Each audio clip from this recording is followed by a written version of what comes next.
What happened to Miss Angel Reese? She's all in Indiana during All-Star, and her Reebok campaign come to your track. We have commentators laughing at this. Washington has done that incredibly well so far. Reese missed the first one, still with it locked.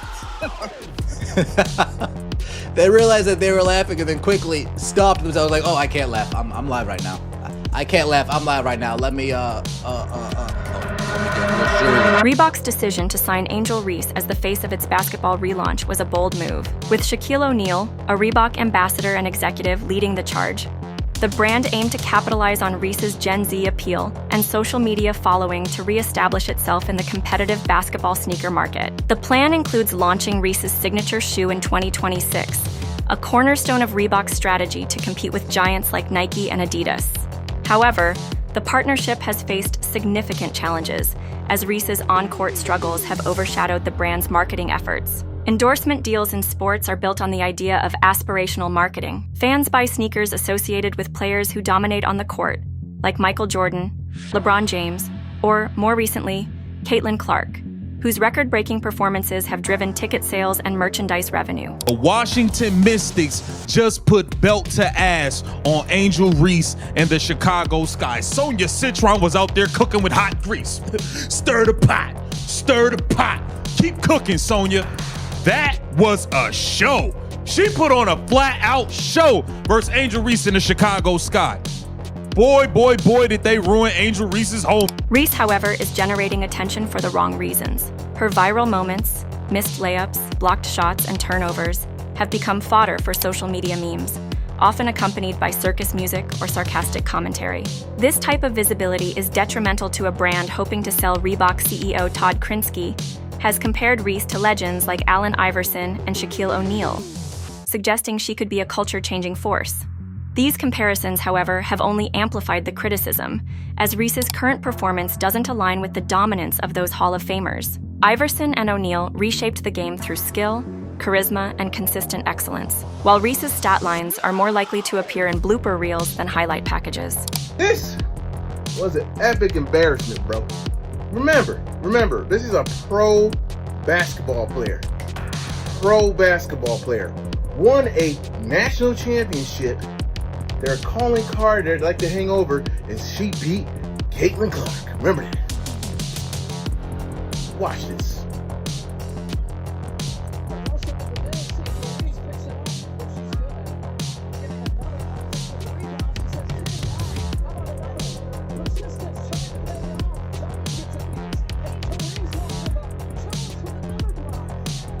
Are you serious? Industry insiders are now questioning whether Reebok conducted thorough due diligence before committing to Reese, or if the decision was driven by her social media presence rather than her on-court potential. Social media has played a dual role in Reese's story. On one hand, her bold personality and unapologetic attitude have earned her a significant following, particularly among younger fans.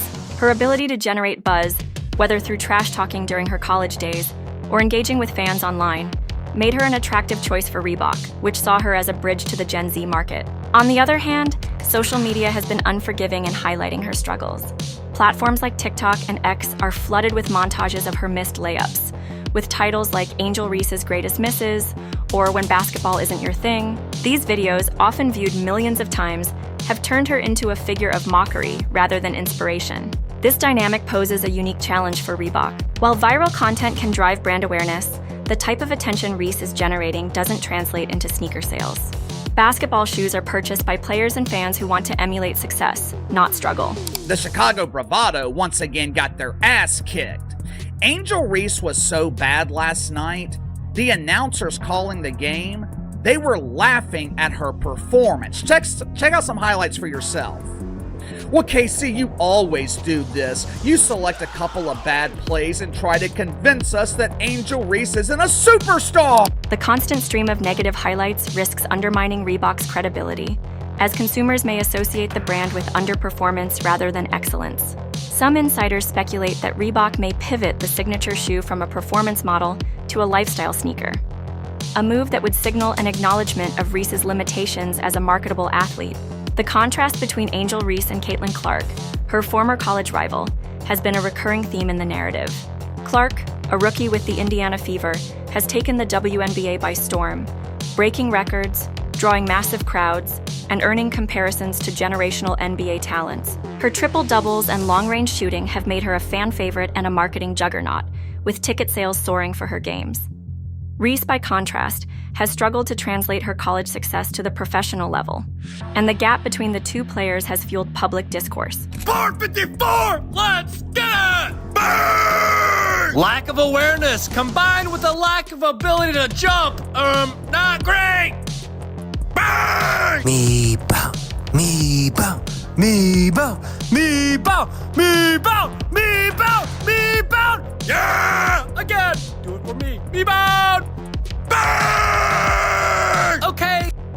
A highly anticipated matchup between the Sky and Fever was derailed by injuries, with Reese sidelined by her back issue and Clark missing time due to a quad injury.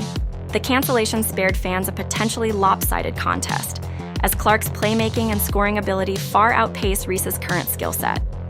While Reese's supporters point to her national championship win over Clark's Iowa team in 2023 as evidence of her competitive edge, her professional performance hasn't matched that moment.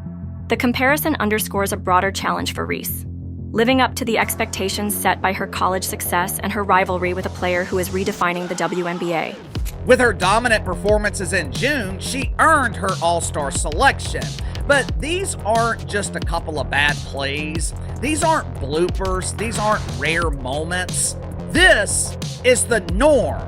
The same thing happened last week when the Chicago Bravado got their ass kicked by the Minnesota Lakers. I don't have to convince you that Angel Reese has no impact on winning.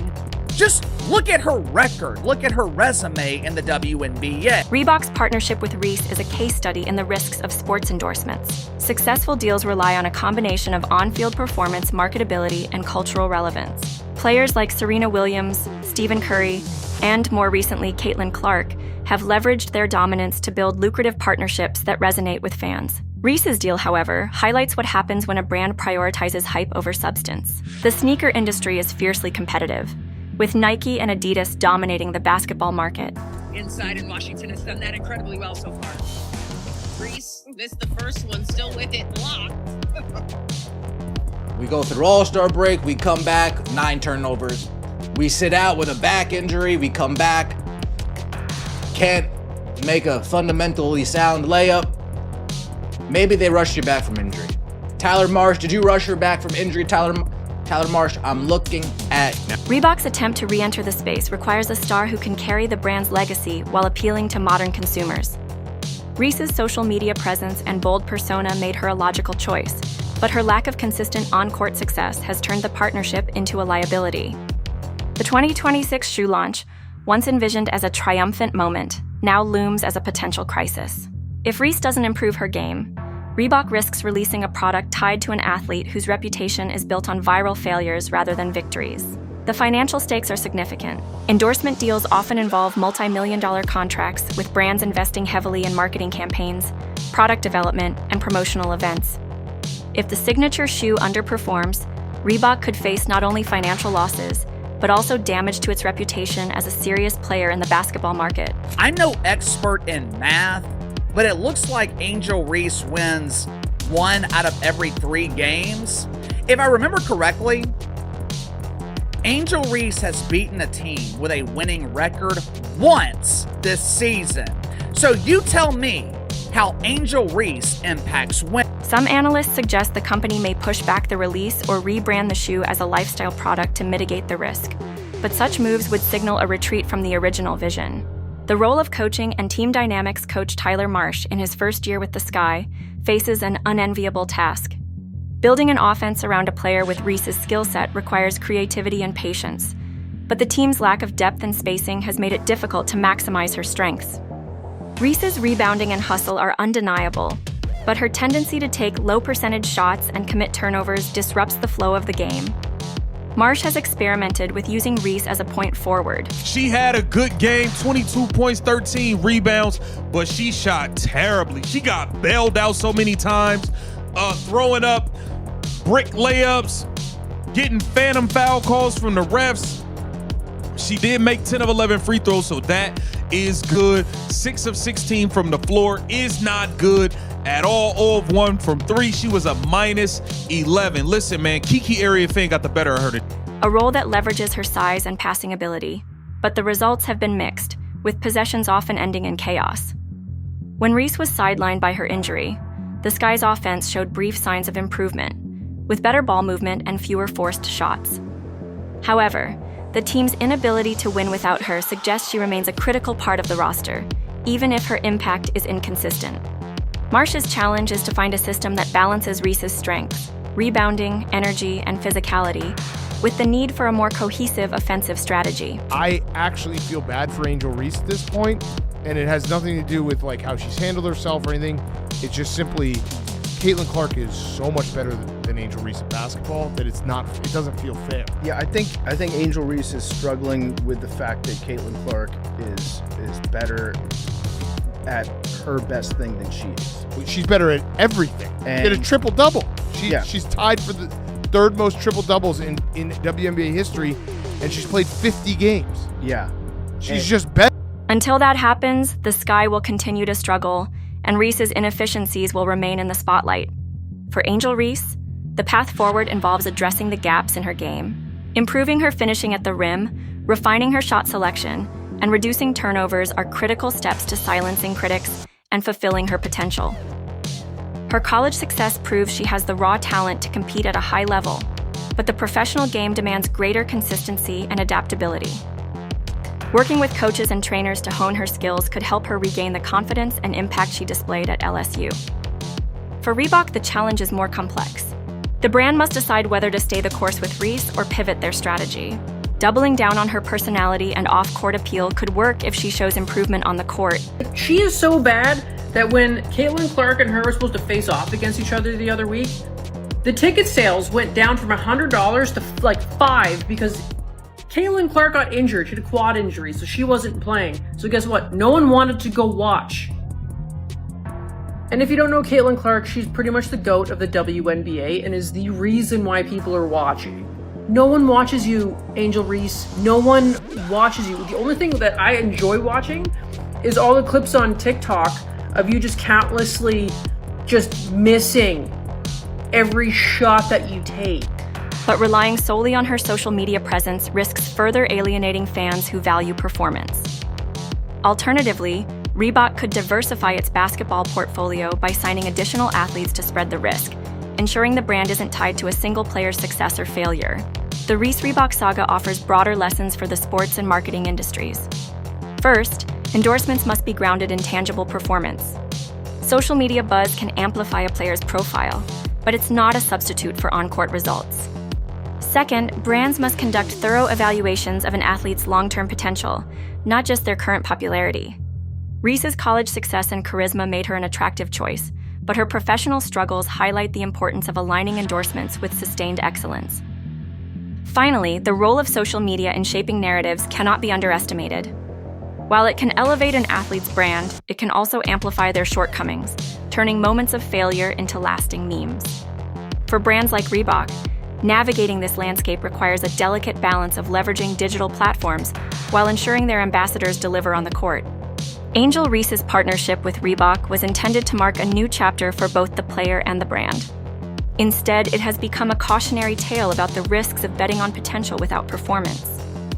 Reese's struggles, amplified by social media and a struggling Chicago Sky team, have cast a shadow over her all-star status and Reebok's relaunch plans. As the 2026 shoe launch approaches, both Reese and Reebok face critical decisions that will shape their futures. For Reese, it's about proving she can translate her college success to the pros. For Reebok, it's about salvaging a campaign that so far has produced more questions than answers. What do you think about Reebok's decision to partner with Angel Reese? Is it a bold move with potential or a misstep that could haunt the brand? Share your thoughts below. Stop it. There's a dude on the internet who cracks me up. On TikTok. He's put together a load of Angel Reese clips, and it'll say Angel Reese part 36. And it goes, Angel Reese going up for another layup. She misses, bang! And I mean, dude, it's the funniest. And my whole thing is this, dude. She just seems as uncoordinated as a baby giraffe. Yeah, I mean, come on, man.